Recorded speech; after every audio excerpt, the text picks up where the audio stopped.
Hello, I'm Chris Fowler for Sports Century. Born into the heady ether of a new sports age, he played the game above the rim, head jouncing, torso turning, stick legs pumping. He was bigger than life, a human billboard, the image of athletic perfection, the icon of icons.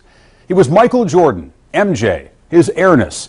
So good, so true, so completely heroic that despite the hype of his times, he just may have scraped immortality with his wings. Jordan with the steal! Jordan slams it again. Michael for three. Yeah! Jordan, look at that! Michael drives Wilkins into left for the two. When he came on the floor, people knew that they were in trouble. He saw Michael Jordan! Even in a game, if I see him do something like that, I would just grab my face and be like, oh my God, what did I just see? A spectacular move by Michael Jordan! His strength is like a big man. He's the strongest guard, I'm talking about body-wise, to ever play. Michael on the drive across the lane, turnaround shot, got it! 63 for Jordan! Michael was coming in from the side, and we were running down there to try to close him off, and next thing I knew, he was going by me. A courageous, classic performance by the flu-ridden Michael Jordan. Give me the ball for the last shot. I'll do it. It is my destiny to do it. I was made by God to take the last shot. Here's Jordan. Yes!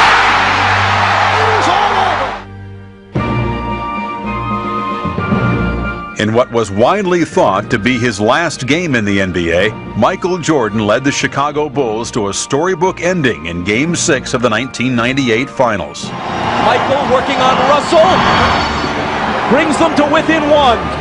It was one of those games that it felt like we had control of the game, and I wish I had a nickel for every time you can say that about a team that Michael played on. Malone is doubled. They swat at it and steal it. You get right to the last second. He had the ball in that situation, and you expect the ball to go in the basket. Jordan, open. Chicago with the lead. He loves to compete and rise to that moment that is presented to him, and I think he seeks that moment. The Chicago Bulls have won their 6th NBA championship. But Jordan's dominance extended beyond the confines of a basketball court.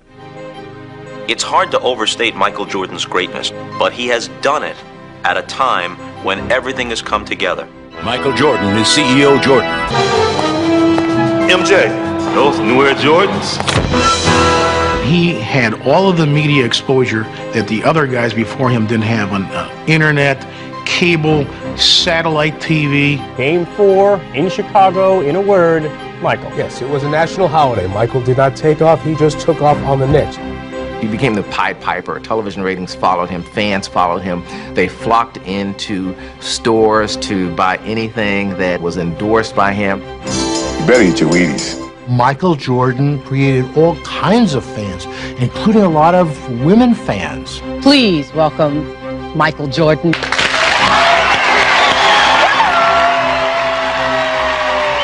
Jordan, to his credit, knew that every minute he was in front of a camera was an audition for another company. Here's a black man who's the most popular person in a white society. I mean, what bigger benefit for a company can there be to cross the racial divide with a guy who's popular everywhere? Like Mike, if I could be like Mike. You think about all the things that Michael Jordan's influenced, starting with the baggy shorts, bald head, the shoes. Money's gotta be the shoes. Shoes. You sure it's not the shoes? I'm sure, Mark. We see the powerful impact that he's had on our society and on our culture. Fortune magazine says Jordan is responsible for soaring revenues, an estimated $10 billion during his career.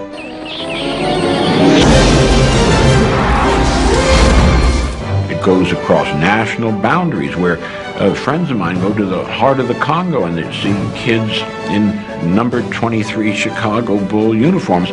I thought Magic Johnson was the most famous basketball player in the world still when the Dream Team went to Barcelona, and I was mistaken. Michael was big enough that there were 40-foot murals. Ladies and gentlemen, Michael Jordan! Because I'm good enough, I'm smart enough, and doggone it, people like me. More than liked, Jordan was adored. But the fallout from this idolatry had its negative side.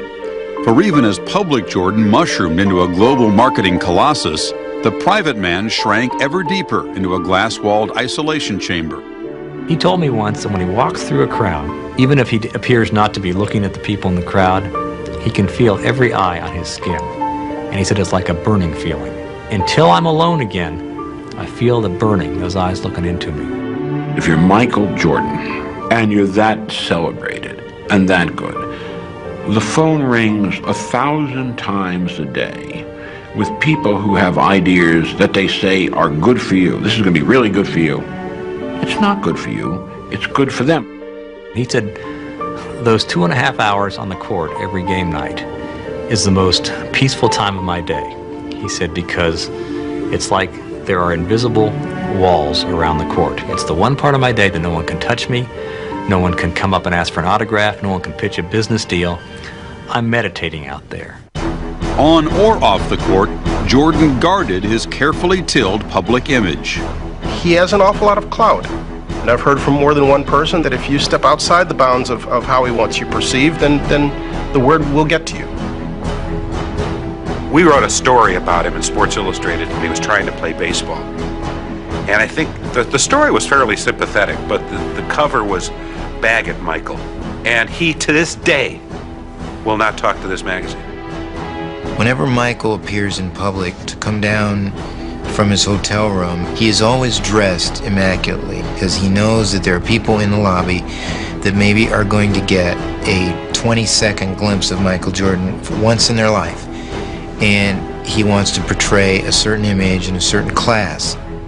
I'm very image conscious, probably more than I should be, because I think it really prevents me from being the fun person that people behind closed doors know who I am. Jordan said, a lot of times I'll dream I'm a bad alcoholic, and in the dream I can't stop drinking and I'm embarrassing myself and I'm going to lose everything. He says, and I wake up from that dream in a sweat. He knows that one slip up, one mistake can throw it all away. And I think he lived in terror of that for a very long time. To keep from living any part of that nightmare, Jordan enlisted the media in his efforts to stay balanced on the high wire. We protected him more than I'd like to admit. When his first child was born, he hadn't been married yet. He says to a couple of the beat writers, including me, I really would appreciate it if you didn't put that in the newspaper. Because we know he's had the baby, who was Juanita, who's, became his wife, and they were going to get married. And so I say, sure, Mike, we won't do it. And we don't. I mean, we just simply protect him because he asked us and because we were concerned as well about what the public reaction would be. Michael Jordan is the Teflon athlete of our generation. Everything just fell off of Jordan. You couldn't win any points in the media if you said or wrote something bad about him. People didn't want to hear that. Certainly when it comes to Michael Jordan, I think that we're in some sort of national denial. Everybody made money through Michael Jordan. Nobody really wants to disturb this legend. Born in Brooklyn on February 17, 1963, Michael Jordan was the fourth of 5 children.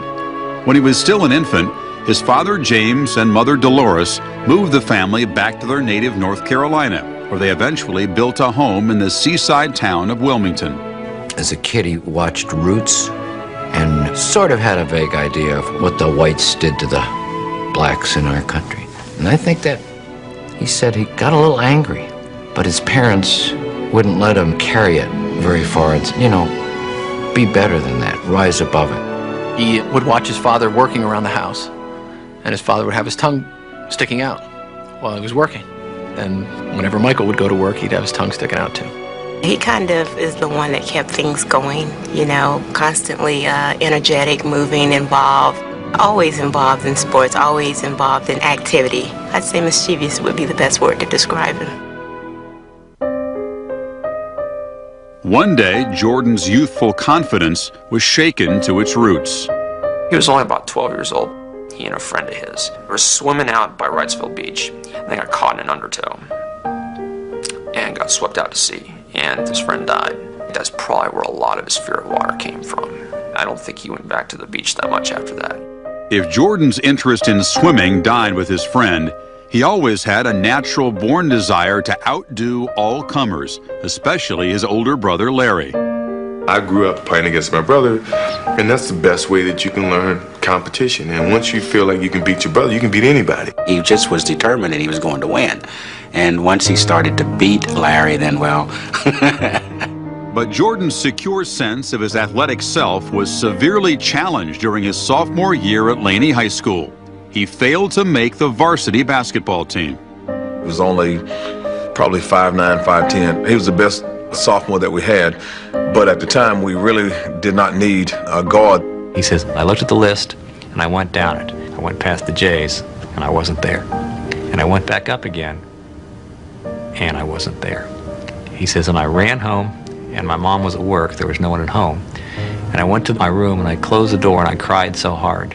I would venture that was the first time that Mike had ever been told that he was not good enough to make a team. And it was tough, but being a competitor, he had something to prove. Jordan accepted the challenge and starred for the JV. The next year, he stood at 6'3" and joined the varsity. By the end of the 1980 season, Jordan had established himself as a major college prospect. His coming out party was the summer before his senior year when Coach Williams and the staff recognized him at camp, and then he ended up going to five-star camp and really playing great. Mike came to our camp, and Sunday afternoon, the first day he was there, I was running a gym, and he came through, and that night I went to Eddie Fogler, and Eddie said, did you see anybody you liked? And I said, Eddie, I think I just saw the best 6'4" high school player I've ever seen. You couldn't get a ticket to see him play as a senior. Everyone who from 30, 50, 60 miles around wanted to come and watch Michael Jordan play. After averaging 27 points and leading Laney High to a 19-4 season as a senior, Jordan packed his bags and headed for the only college he ever seriously considered, North Carolina. He soon learned there were no easy streets in Chapel Hill. A couple of weeks before practice started his freshman year, I said, Michael, you're going to have to do one thing. You're going to have to work a lot harder than you did in high school. And he said, I worked as hard as everybody else. And I said, do you want to be like everybody else? Number 23, Michael Jordan. Jordan's diligence earned him the respect of his coaches. And in the 1982 NCAA final against Georgetown, with the Tar Heels down 1, he wasn't afraid to pull the trigger in the final seconds. Gordy to Black.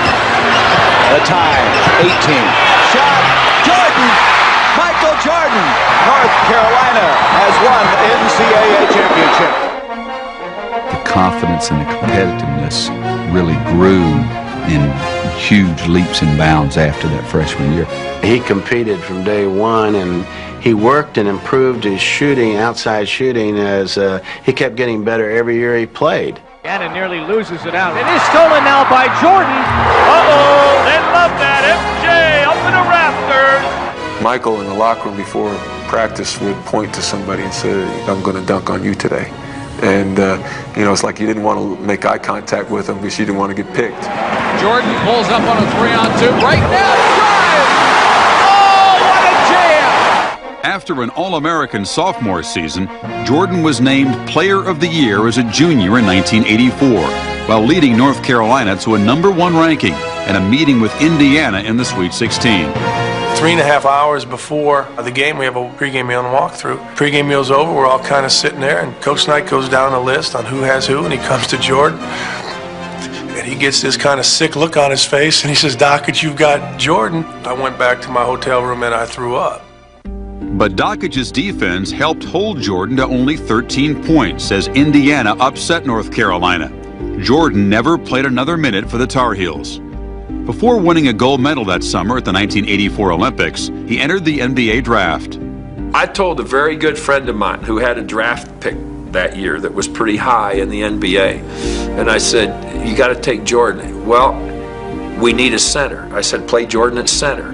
After 2 centers were selected, Hakeem Olajuwon by Houston and Sam Bowie by Portland, it was Chicago's pick.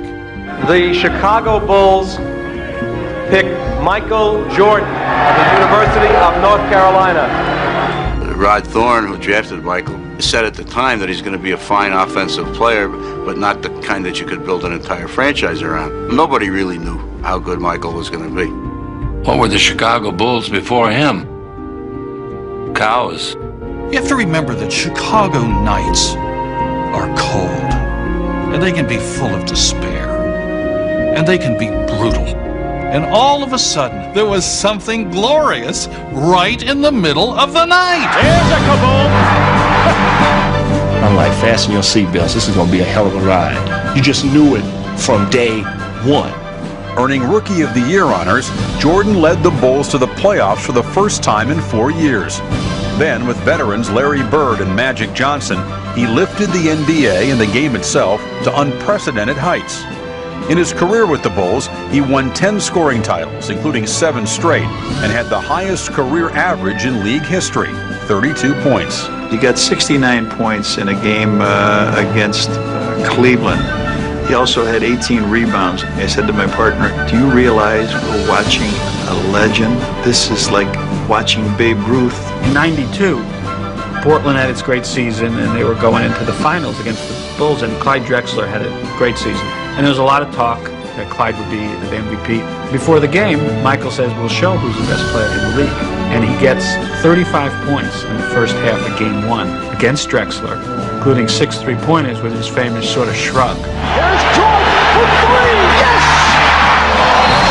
If he wanted to do something in a game, there was no stopping what he could do. Jordan demonstrated the depth of his lust for winning when he led the Bulls against the Cavaliers in the first round of the 1989 playoffs. There was 3 writers then traveling with the Chicago newspapers with the teams. And each of us picked the Cavaliers to win the series before Game 5 in Cleveland. He points to the one guy who picked him in 3, and he says, we took care of you. And then the other guy picked him in 4, he says, we took care of you. And then he looks at me and he points me in the eye and he says, and today we take care of you. Inbounds pass comes into Jordan. Here's Michael at the foul line. A shot on Elo. Good! The Bulls win it! They win it! People have no idea how obsessed Michael Jordan is with winning at something. Not just beating you when he was in his prime, but humiliating you, with putting you away, with putting you down, so that you were no longer a threat to compete with him again. Oh, and Reggie Miller came over and smacked Michael. Okay, and MJ is upset about it, and I can't blame him. Yes, sir, he ran right into him, and we got a brouhaha here. It was my mother and Michael and myself playing just a simple game of Go Fish or something, and I caught him cheating my mother. And I said, are you that competitive? Were you going to cheat my own mother in cards? I said, you got to be kidding me. One day they fly into Portland, and the trainer notices that Michael is giving one of the baggage handlers a $50 bill. Michael says, watch this. So they get down to the baggage area, and the bet is whose baggage is going to come out first. And guess whose luggage comes out first? Number 23. He scoops up about $1,000, puts it in his pocket, looks at the trainer, winks and says, pretty good return on a $50 bet. This is the winner. I'm gonna get rich. We just lost the Boston Celtics, but guess what? I'm winning! He is so competitive. I can remember beating him in a game of pool 3 games in a row, and he didn't speak to me for 24 hours. Michael Jordan was on a bus, and players were sort of comparing how famous they were. Michael Jordan kind of sat there. Finally, somebody said something like, I bet even Michael can't get a hold of Janet Jackson. He took out a cell phone, dialed up, said, is Janet there? Just tell her it's MJ. You know, 2 seconds later, Janet Jackson was on the phone. I think it came from doubters early on in my life and my determination to prove them wrong. Starting from a high school coach that cut me to my principal who said that I should go to an Air Force Academy to guarantee myself a job after I finished college. If Jordan's rage to prove himself inspired his teammates, it could also burn them. I've seen Michael come in a lot of times and, knock over all the Gatorade cups and go off and say, if y'all ain't gonna play, stay in the locker room. Phil Jackson was never the coach of that team. Michael Jordan was the coach. Jordan was the one who yelled at them. Jordan was the one they feared. Jordan was the standard they had to live up to. Michael is he's killing Bill Cartwright all the time. In the locker room, in front of everybody. Cartwright gets Michael aside, and he says, look, if you ever do anything like that again, you will never play basketball because I'm going to break both your legs. He said some things to me that I really didn't like, and I couldn't take it. If you let him ride you, he would ride you to the moon. He would ride you right out of the NBA and out of your mind. Phil put Steve Kerr opposite of me, but he was giving Steve all the calls. And I'm getting like really ticked off. So I started to play very, very physical. Well, Steve started giving me hard fouls. Next thing you know, I hauled off and just whacked him right in the eye. And then Phil threw me out of practice, and I get home and I'm just like really hurt. They gave me Steve's phone number, and I got his answer machine. And I said, Steve, I am so sorry. You know, my anger got the best of me. After every fight I've ever seen him in, he's always apologized. He never wanted to hurt you. He had to do whatever he had to do to make you raise your stakes that much higher. My mother had passed away. My first time back at work, I see this big crowd of people. Michael Jordan and Magic Johnson are surrounded by this pack of media. They're going one way in the tunnel. I'm dashing the other way, all alone. All of a sudden, I hear somebody call my name.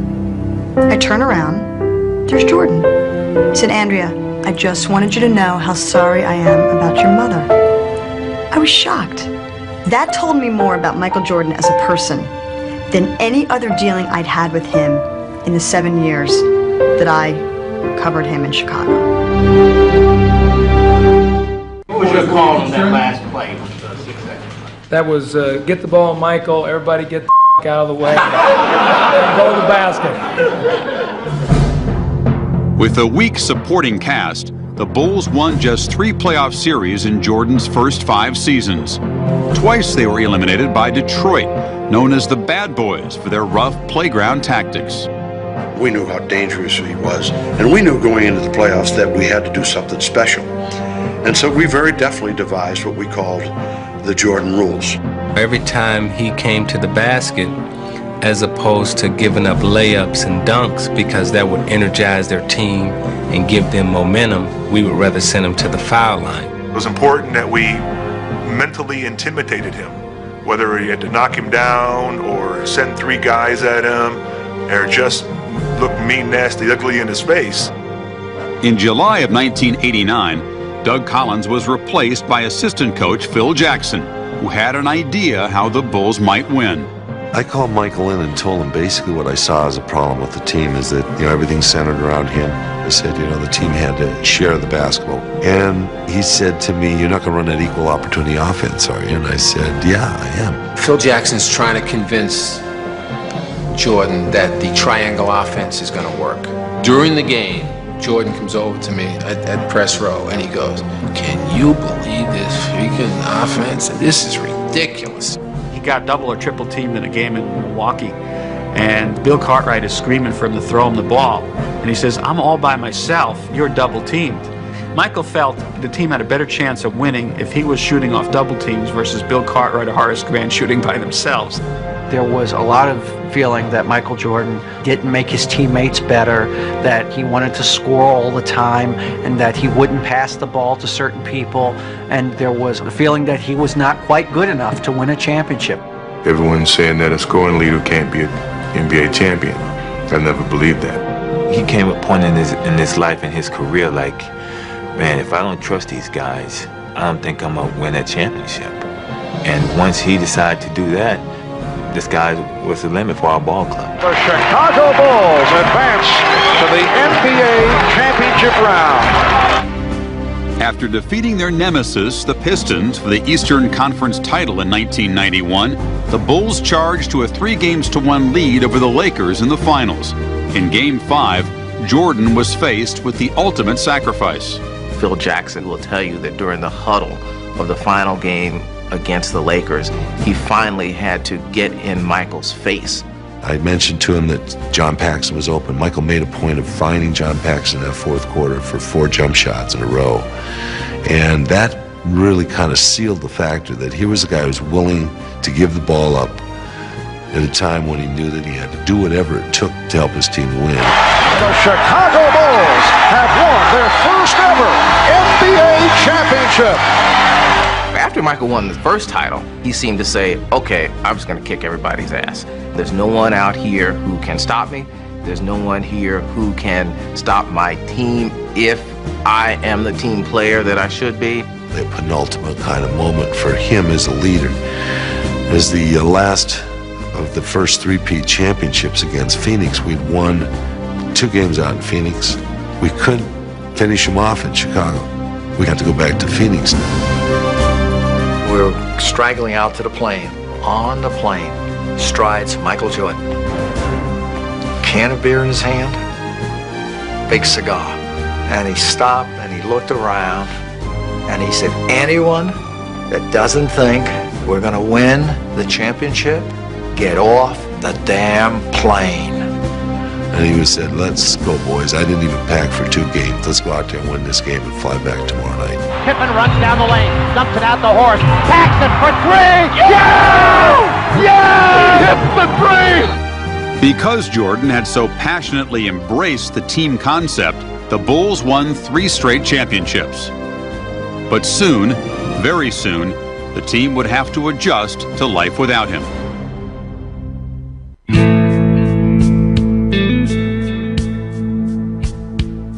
If you're in a room with Jordan, he's going to get up, he's going to pace, he's going to go look out the window. This is a guy who can't sit still. We're hanging together at the Olympics. We're playing cards every night. So it's 6 o'clock, the light is coming up. He goes and gets an hour's sleep, gets up, makes the 8 o'clock tea time. 18 holes of golf. Come back, scores 20 points in the first half of our game. We go back to the hotel, guess what we do? Play cards all night again. The 3rd night comes around, and I'm sleepwalking now, because I got to get some rest. MJ, you gonna stay up all night with me. I said, Michael, I can't do what you do.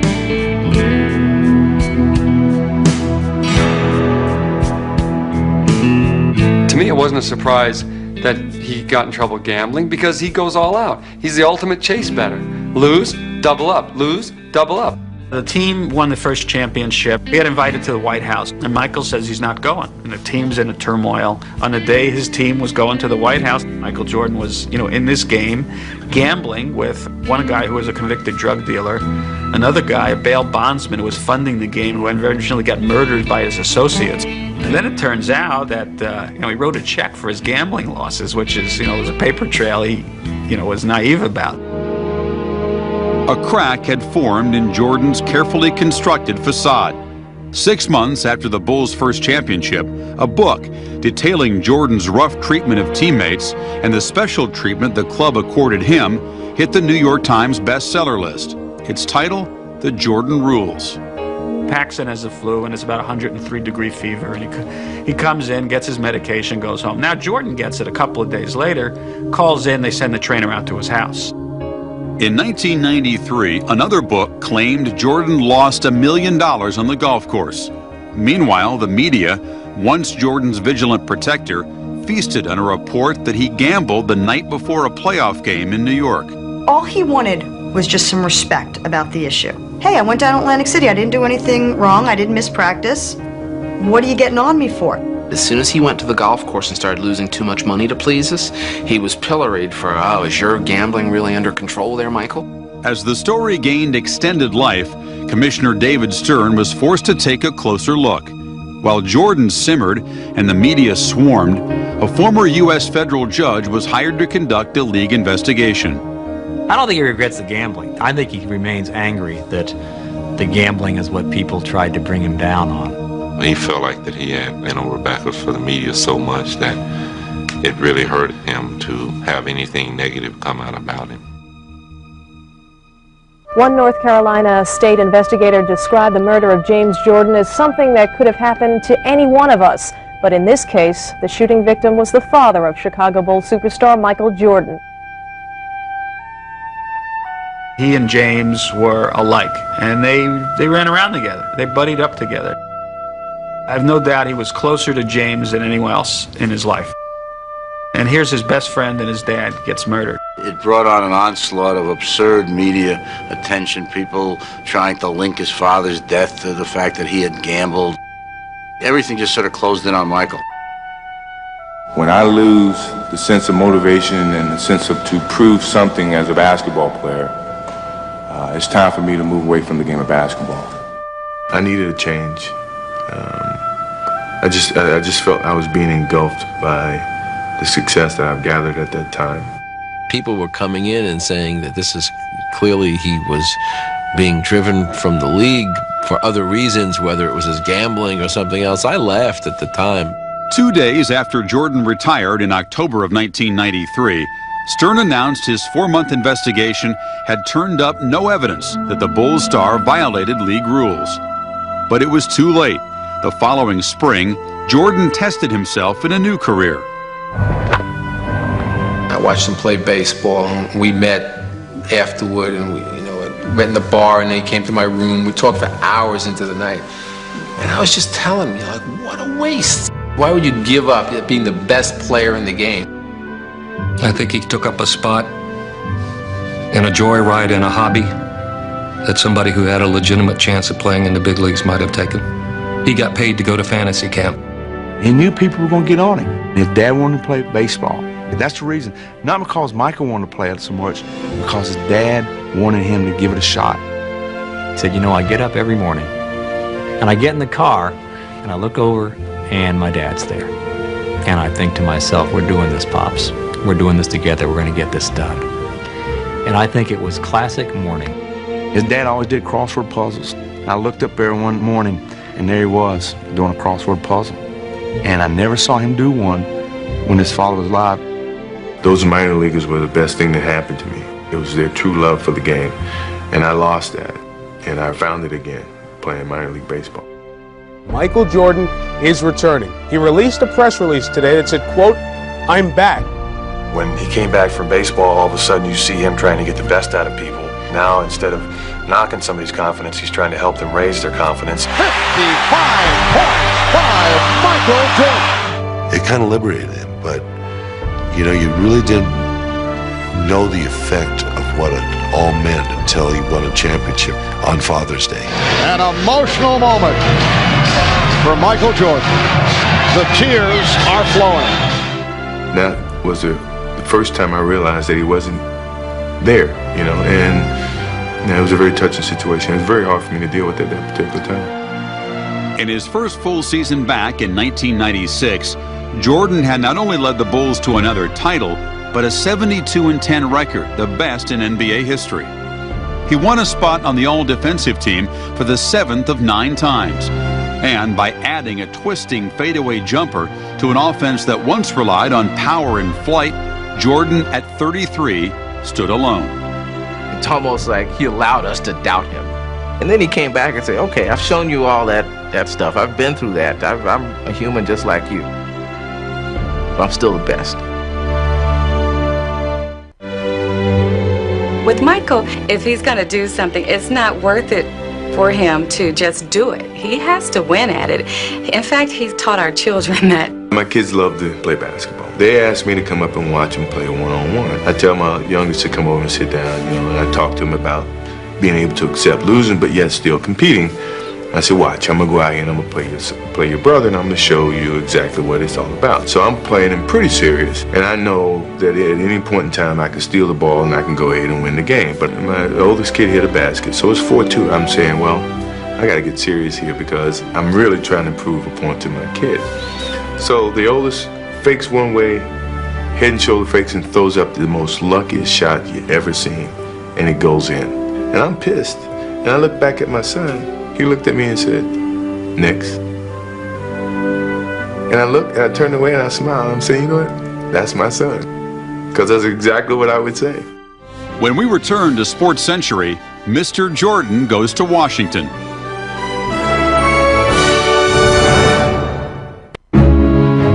On the basketball court, you see Michael Jordan, and he doesn't hold anything back. As soon as he gets off the court, of all things, Michael Jordan becomes vanilla. He's raised blandness to an art. In 1990, Jordan refused to endorse African-American Democrat Harvey Gantt in his senatorial race against white conservative Jesse Helms in North Carolina. Republicans buy sneakers too, said Jordan. He avoided another public issue during the 1998 season, when Nike came under fire for dubious labor practices in Southeast Asia. Jordan vowed that once the season was over, he would personally investigate the factories in question. He never did. He has to do what every other elite person does that is a member of a race that's in an underprivileged situation. They have to put their money, their power, and their intellect into a system and bring about change. I think it's a little bit unfair to lay it on Michael Jordan and say, okay, wait a second, you're African American, you're the biggest icon, then everything you should do should be for the betterment of all of your people. We do this again for the second time. I am here to announce my retirement from the game of basketball. You know, my life will take a change. And a lot of people say, well, Michael Jordan didn't have any challenges away from the game of basketball. Well, I dispute that. More than golf awaited Jordan when he retired. In January of 2000, he endorsed Democrat Bill Bradley for president, and that same month he became president of basketball operations and part owner of the Washington Wizards. I have an attitude about the way I play. I have an attitude about the way I win. My job and my responsibility with this organization is to see if I can pass that on to the players in those uniforms. This is his way of turning against Reinsdorf and sticking it to him. To take his celebrity, his presence to Washington, D.C., when all of his life, professionally, he's been associated with the Chicago Bulls. In September of 2001, the 38-year-old legend turned in his ownership shares in the Wizards to return to the floor for one last hurrah. Most press people, I believe, are basically opposed to it, and it's almost on very deeply held philosophical grounds. We want to see that shot framed in history and him never come back. In the end, it comes down to all the people who said, well, that last shot you hit to win the 6th championship game was a perfect memory. Well, that's our memory. That's not Jordan's memory. If I can do it, great. If I can't, that's great too. But you can't take my 6 championships away. You can't take all the things that I've done. Michael needed the buzz and the juice of competition. I mean, this is a guy who, without basketball, ends up at blackjack tables and on putting greens playing for a couple $100,000 just to have that adrenaline rush. Nothing else in life gave it to him, so he had to come back. Jordan drives, goes to basket, got it! He scores! Jordan scores, makes it 87-86 with 34 seconds to go! What's been impressive to me is the way that he was a very effective player, even though his physical gifts have gradually left him. He has used his mind much more than his body, I think, during this comeback. The fact that he's been able to play as well as he did, to score 43 points after he's 40 years old, I mean, you know, that's phenomenal. 6'6", Michael Jordan! I thank you for your support. Now I can go home and feel at peace with the game of basketball. Thank you very much. When Jordan's farewell tour came to a close, not all of his teammates were unhappy. I've had guys in that locker room curse at me this year, show no respect, and Michael stepped in immediately and say, we don't treat our coach that way. All these guys who thought he took away from their games this year, they're going to find out what he brought. Sometimes be careful what you wish for, you might get it. Do they answer to Michael? Do they answer to Doug? Who do they answer to? Or do they answer to both? Well, I just know that he had a hard time communicating with some of the players who had developed a certain status in the league, and they thought maybe they weren't getting the respect that they deserved because Michael Jordan was on the team. Nobody has ever wanted it as bad as Michael Jordan has wanted it. To judge them against his own character is one of his problems. Some people even believe that I prohibit some of the guys from growing up, and I disagree with that. The worst thing that you can do as a manager is to fail and then blame your people for it. And that's what Jordan did with the Wizards. I think he kind of went off on a tangent by playing 2 years instead of just continuing as the general manager and try to make the team better from that aspect rather than stepping out and stepping on the floor and try to help out by also playing. I think he should have just picked one road and stuck with it. In 2003, Washington finished 37-45 for the second consecutive season and again fell short of the playoffs. The Wizards organization is in shambles, and that's a direct result of Michael Jordan running the team for 3.5 years. To a competitor, sometimes not being as successful is a great send-off, to know that you got to move on to do other things. That's how I looked at this. Jordan's abrupt dismissal from the Wizards in May of 2003 was not only caused by dissension among his teammates, but something that stung far worse. His work ethic as an executive was challenged. One of the prime examples, I think, is Jerry West, who was a great player, became a great executive because he would put in the hard time that was necessary, sitting in basketball arenas where he's watching people that are never going to be in the league, but you learn stuff. Jordan was never willing or able to do that. You can't picture Michael Jordan sitting back retired. I'm quite sure he'll be in Atlantic City and in Las Vegas and hunkered over some 4-foot putt with an ungodly amount of money riding on it. And for his sake, I hope he finds a way to find some happiness or joy just living a normal life, but I don't quite see that happening. In his last season with the Wizards, Michael Jordan's drive to succeed may well have eclipsed his ability to lead. He reportedly refused his coach's request that he be a sixth man and threatened to make personnel decisions based on who got him the ball. If Jordan's crown had slipped because he stayed too long, his enduring image will be not of smallness, but of majesty. For Sports Century, I'm Chris Fowler.